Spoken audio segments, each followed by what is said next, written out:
The flashing red and blue lights painted our quiet suburban street in chaos as Karen Morrison stood frozen on her perfectly manicured lawn. Two police officers flanked her, one reading her rights while the other held up a crumpled handicap parking sign as evidence, her mouth hung open in disbelief as neighbors peered through curtains and gathered on porches, whispering among themselves the woman who had terrorized our HOA for 3 years. With her petty power trips finally faced consequences she never saw coming at all.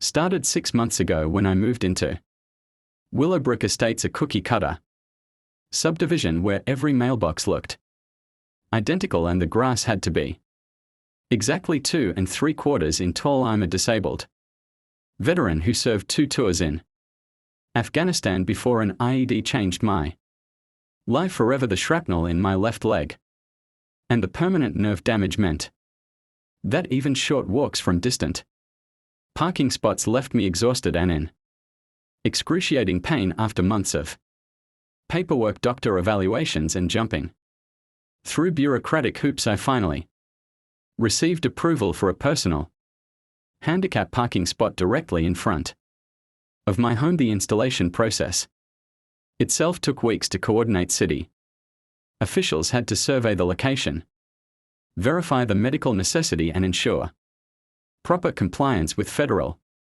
guidelines. The bright blue sign with its wheelchair symbol was more than just metal and paint. To me it was independence, dignity, and the difference between manageable pain and agony. After a long day, for the first time in years, I could come home from physical therapy appointments without dreading the walk from my car to my front door. Karen Morrison, our HOA president, had other ideas. She appeared at my door the very next morning after the sign was installed, clipboard in hand and wearing that fake smile that never reached her eyes. A woman in her mid-50s with perfectly styled blonde hair and a wardrobe that screamed suburban authority. Karen had turned HOA management into a personal kingdom. She informed me with saccharine sweetness that the sign was an eyesore that disrupted the neighborhood's aesthetic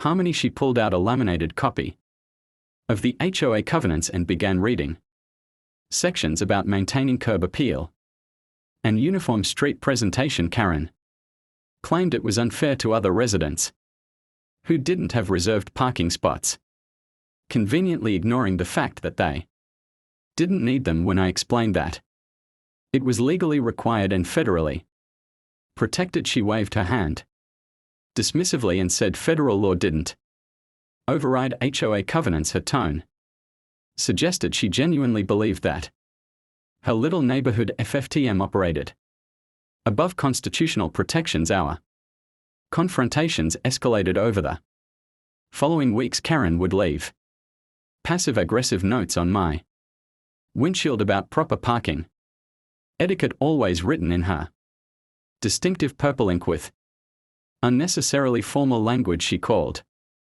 emergency HOA meetings to discuss the parking situation, always referring to my spectacle, many filming with their phones, as the woman who had made their lives miserable finally faced justice. The arrest became neighborhood legend within hours. Mrs. Peterson from across the street later told me that Karen had been screaming about lawsuits and discrimination as they put her in the back of the patrol car. Several residents mentioned they had never seen someone go from so arrogant to so panicked so quickly. The irony wasn't lost on anyone that the woman who spent years lecturing others about following rules had just been arrested for breaking federal law.